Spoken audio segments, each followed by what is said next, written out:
What's up, everybody? And now we're here at Mactan Shrine to learn about the fundamentals of communication.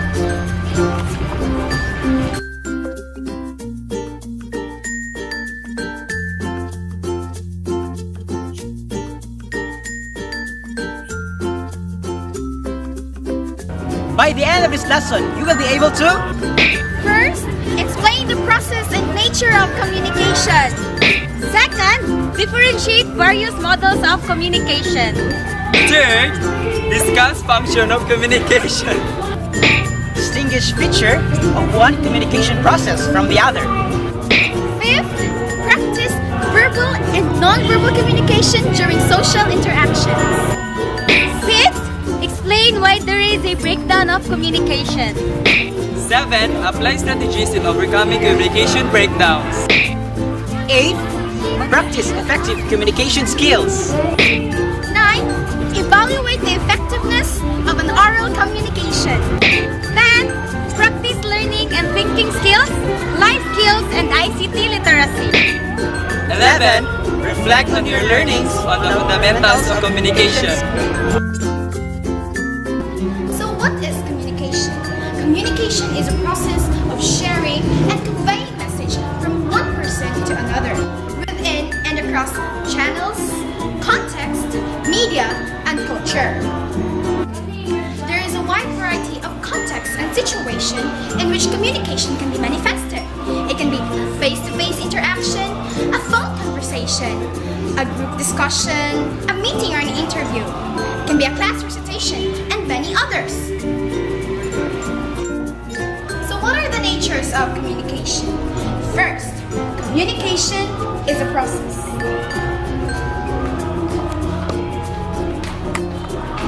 Second, communication can occur between two or more people.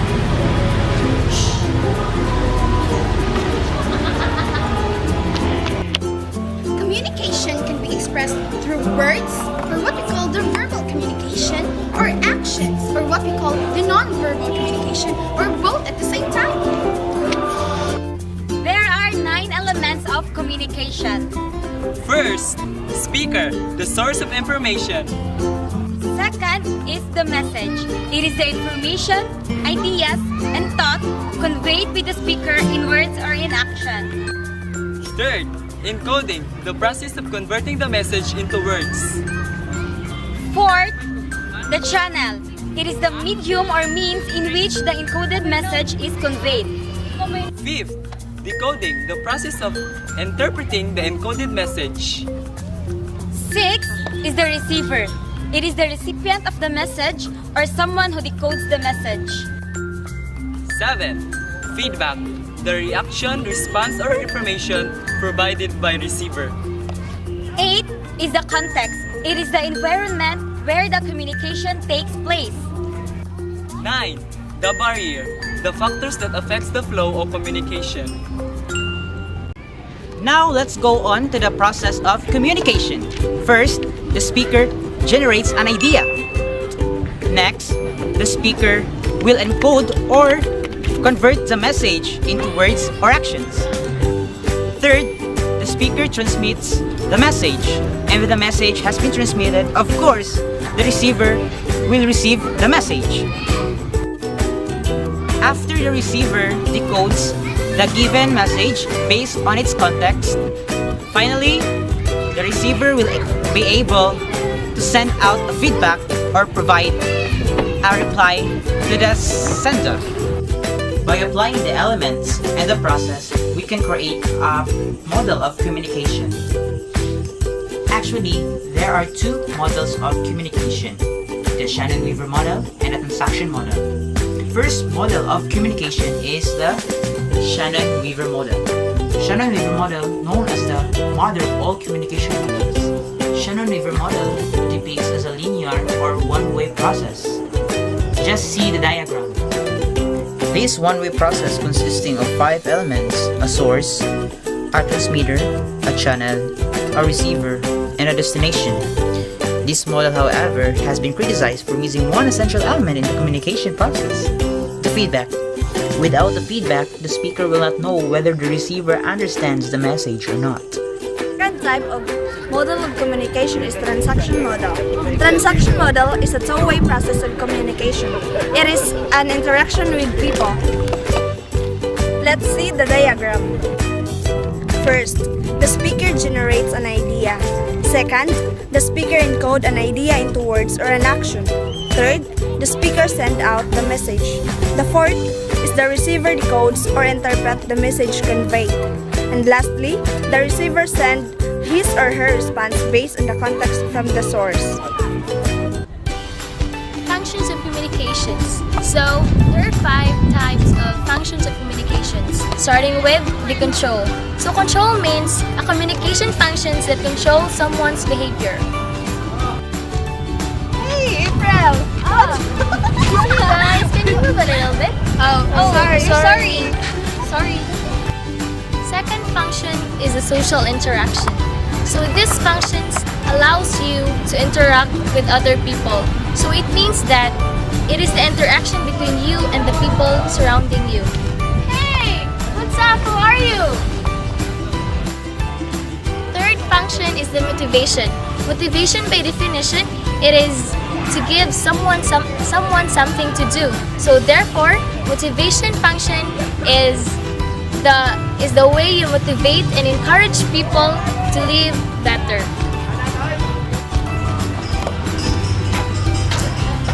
What happened to you? Is it because of him? Oh, move on, Bess. We're going to die. The fourth function of communication is the emotional expression. So emotional expression means it is to facilitate people's expression of their feelings and emotions. So therefore, emotional expression functions is the way people expresses their feelings, insights, and thoughts. He said that she loves me, but why? Why he chooses her over me?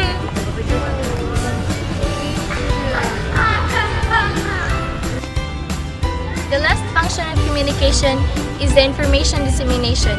It is to convey an information. Girls, Miss Jessica told me to do a critic paper about the sauna. Barriers to communication. There are instances when communication breaks down and misunderstanding occurs because of some instances. To be an effective communicator, we should recognize these barriers to hinder the communication process. And here are some examples of communication barriers and their solutions. Emotional barriers. Example, you're having a bad day or you feel frustrated. Solution, recognize these kinds of emotions and politely ask the other person to give you a moment to calm yourself. Use of jargon. You are a scientist discussing a certain weather phenomenon with your neighbor who does not know much about the topic. Solution. Jargon refers to set of specialized vocabulary in a certain field. To avoid communication breakdown, you need to be more clear. Adjust your language and use simple words to say. Lack of confidence. You are asked to share something about your day or weekend, but you are hesitant because you are shy. Solution. Develop your self-confidence by joining organizations where you can share and develop your interests. Look for opportunities in your school that will help you find your strength and improve your ability. Noisy environment. Example, you're having a conversation with some of your friends when a song is played loudly. Solution. Recognize that noise is a common habit. Make some adjustments by asking someone to minimize the voice or the volume, or by looking for a quiet place to resume your conversation. Hi everyone, I'm Tiffany, and today I'm going to tell you what are the features of effective communication. But first, let me ask you a question. Do you know what is communication? Communication is a process of sharing and conveying messages or information from one person to another within and across culture, context, media, and channels. But sometimes, other people miscommunicate or misunderstood what we are trying to say. That is why I'm here to help you know or to learn what are the effective ways of communication. First, completeness. Completeness Complete communication is essential to the quality of the communication process in general. Hence, communication should include everything that the receiver needs to hear for him or her to respond, react, or evaluate properly. When you are delivering the message to the receiver, you have to state the complete information so that the receiver will understand it well. Second, conciseness. Conciseness does not mean keeping the message short, but making it direct or straight to the point. Insignificant or redundant information should be eliminated from the communication that will be sent to the recipient. Just like when you are doing an essay, if you keep your essay longer, then your receiver or reader will not understand it immediately. Third, consideration. To be effective, the speaker should always consider relevant information about his or her receiver, such as mood, background, race, preference, education, status, needs, among others. By doing so, he or she can easily build rapport with the audience. Fourth, concreteness. Effective communication happens when the message is brief and supported by facts, figures, and real-life examples and situations. In this case, the receiver is more connected to the message conveyed. Courtesy. The speaker shows courtesy in communication by respecting the culture, values, and beliefs of his or her receivers. Being courteous all the time creates a positive impact on the audience. 6. Clearness. Clearness in communication implies the use of simple and specific words to express ideas. It is also achieved when the speaker focuses only on single objective in his or her speech so as not to confuse the audience. And the last one should be correctness. Correctness in grammar eliminates negative impact on the audience and increases the credibility and effectiveness of the message. There you go, guys. Those are the features of effective communication. Verbal communication refers to an interaction in which words are used to relay a message. For effective and successful verbal communication, use words to express ideas which can be easily understood by the person you are talking to. Consider appropriateness, brevity, clarity, ethics, and vividness when engaging in this type of communication. First, appropriateness. The language that we use should be appropriate to the environment or occasion. Second, brevity. Speakers who often use simple yet precise and powerful words are found to be more credible. Try to achieve brevity by being more direct with your words. Avoid filters and insubstantial expressions which do not add to the message. Third, clarity.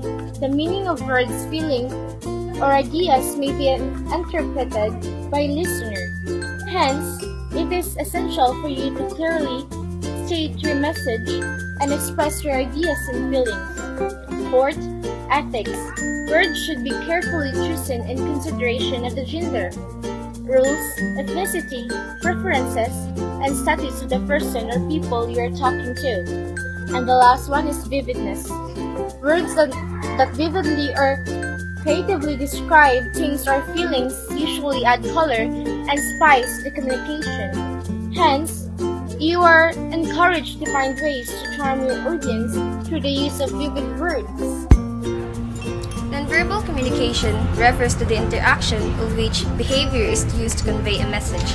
This type of communication can be expressed without the use of words. Instead, it can be expressed by the use of actions and body movements. And one of the most common example of nonverbal communication is by doing like this. And when you do like this, it means to keep quiet or to minimize your voice. And some importance of nonverbal communications are: it expresses feelings without the use of words, it builds a connection between the reader and the listener, it catches your listener's attention, and lastly, it serves as a channel to release tension and nervousness. Thank you for watching. We hope you learned something about the fundamentals of communication. Bye! Annyeong!